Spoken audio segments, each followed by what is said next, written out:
Welcome to the Pit Stop Ranch. This video, we get the 59A TROG motor on the run stand, and let's see if we can get this thing fired off.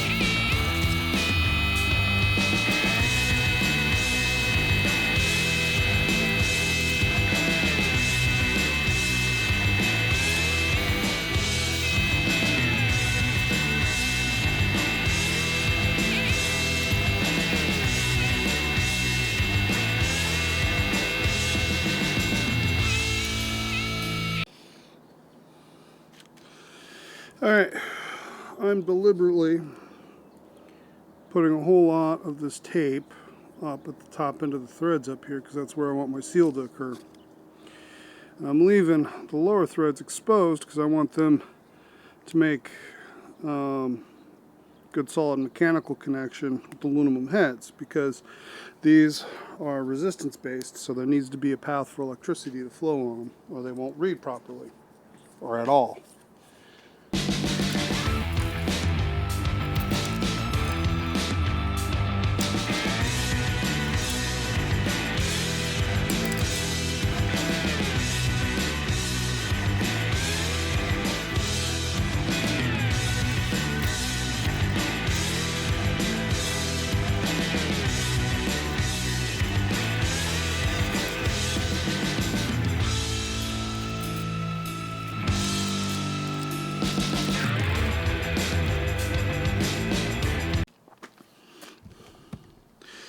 Now this is the same starter we used on the other flathead, which is an 8BA, and we're going to see if it's going to work on this one.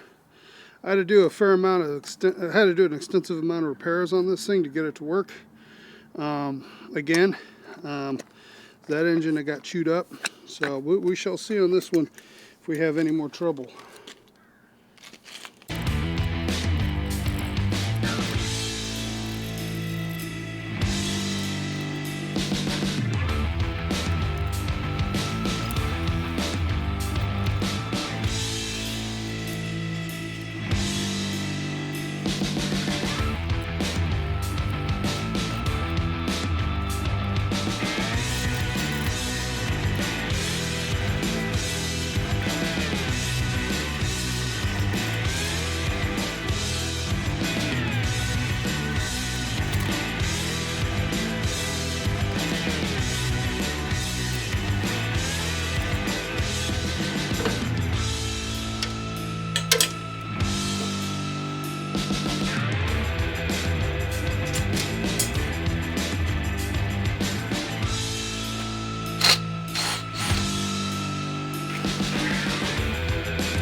We have our magneto switch here.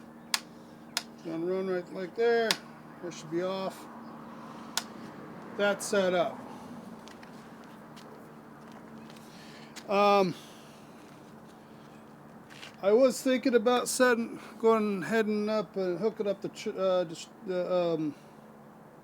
generator to charge. I got a switch for it. Single pull. Or dual pull single throw switch. That way I can isolate the battery from the voltage regulator and the field from the voltage regulator. And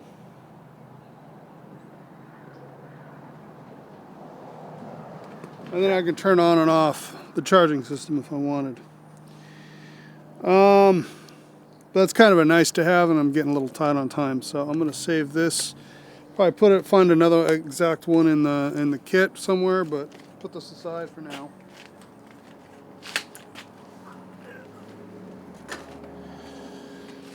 So that, all the wiring is on, the radiator's on, but I need to do the upper radiator hoses. Now the challenge is, this is 1 3/4, and this is 1 1/4, and this was neck down from what it was originally. I have the 1 1/4 belt, or excuse me, hose, that I can do that. And then I can do an adapter to the 1 3/4 flex hose. Something like that. But I got one of the, they only had one of these in stock. The fact they had any in stock that might work is amazing. And then I'm gonna have to take my good 1 1/4 and cut short chunks out of it to make up the difference, and then put an adapter in there. So next step is fueling system. Gonna have to hook up a run tank to here, which I can raid plastic hose, rubber hose off of this and make that happen. That's not a problem, I don't think. I'm not going to run the fuel pump because this is a fuel pump with internal regulator on it. I just got to place the tank up high enough that drawing it in isn't going to be too much for the pump. And then I need to do the linkage on the other side. So I think I'm going to do the linkage on the other side, and then I'll figure out a fuel tank situation. So we have this genuine Stromberg 97 linkage setup, which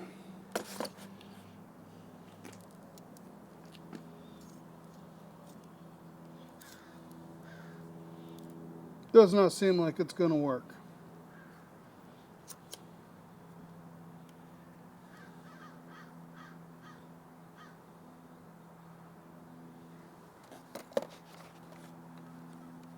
So I'm going to have to go pull the linkage off of the other engine and make it work on this one. We are in a pickle because what we do not have is the right shafts on these carburetors to run either throttle linkage kit at the moment. That said, I mean, we're not sunk.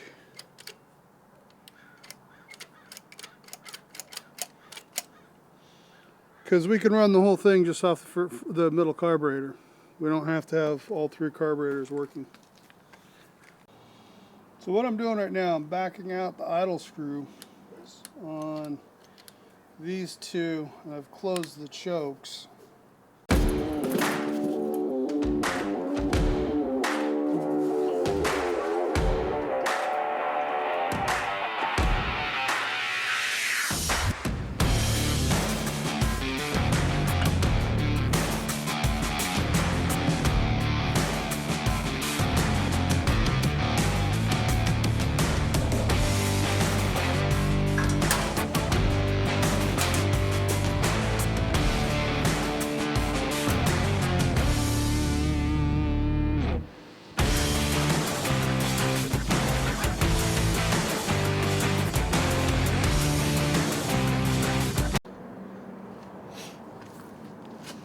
Okay, so we are starting to run a little light on time.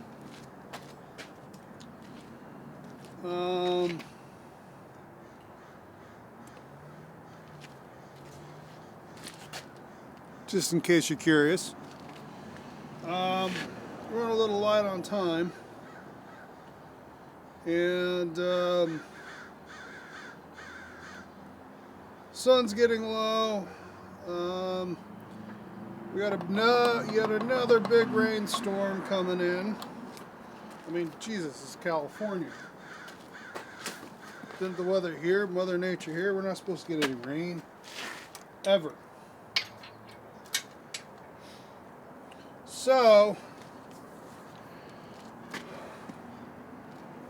getting this hooked up to here and filling it with water is going to be another hour or so, and I need to have this cleaned up and put away in an hour. So, as we have all seen, you can start and run this stuff without water in it, and just don't run it for very long. So, that is what I think we are going to do.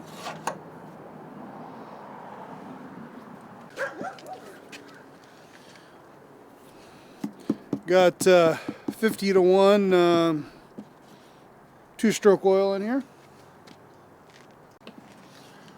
That was a lot, but got probably half of it into the bowl itself, so hopefully that helps.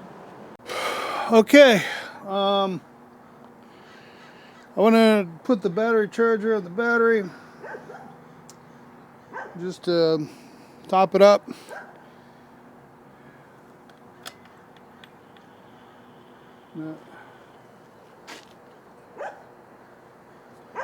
There goes nothing. Surely there's nothing.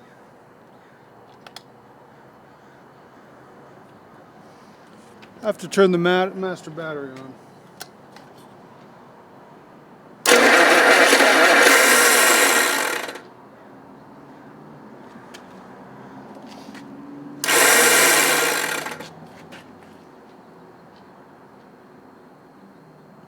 And like that, I think I just broke the starter yet again.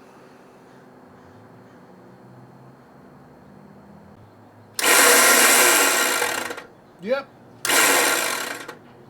Starter's busted.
See, we've got a much smaller, more modern starter hidden in this large case. The interesting thing is if you look at the back and there, those are holders for brushes.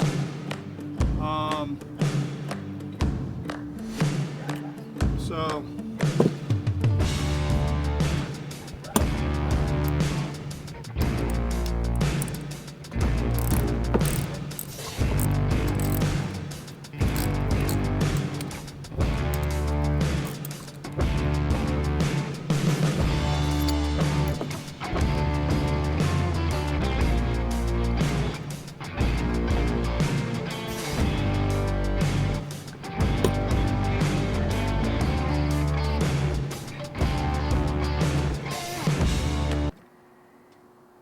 Actually needs to be flat.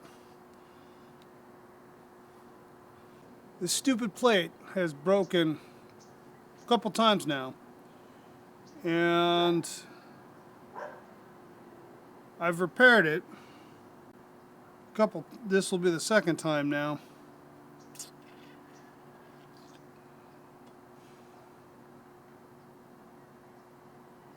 Clearly we have a problem. I'll go ahead and straighten this out once again, put it back on, but I think it might be worth considering replacing that. But I'm looking at it, and there really isn't a lot of room there. So I'll straighten it out, put it back on, and try again. Alright, attempt number 2.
Sight glass is full.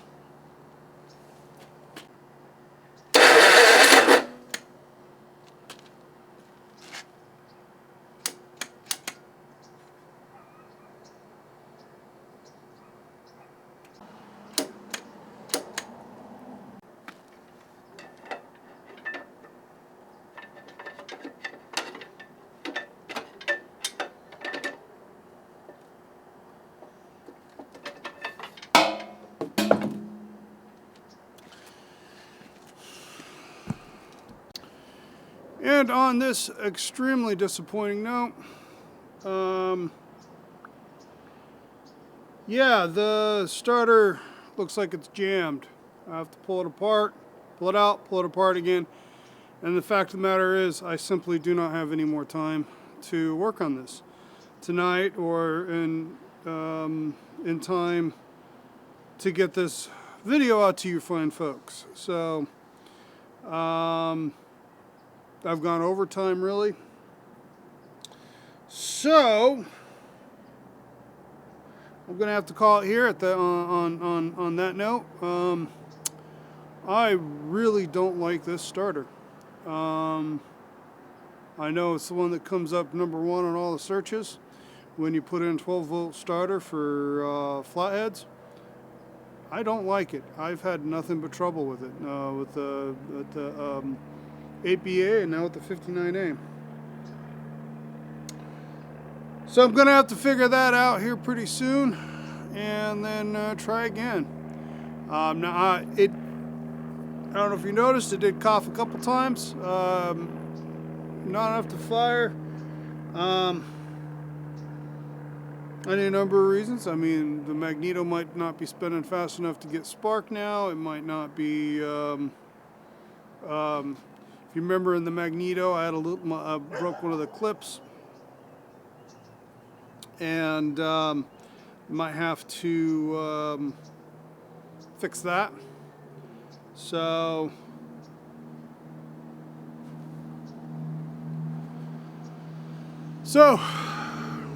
on that disappointing note, I'm gonna have to leave this video, and until next time, Have a flathead-tastic day.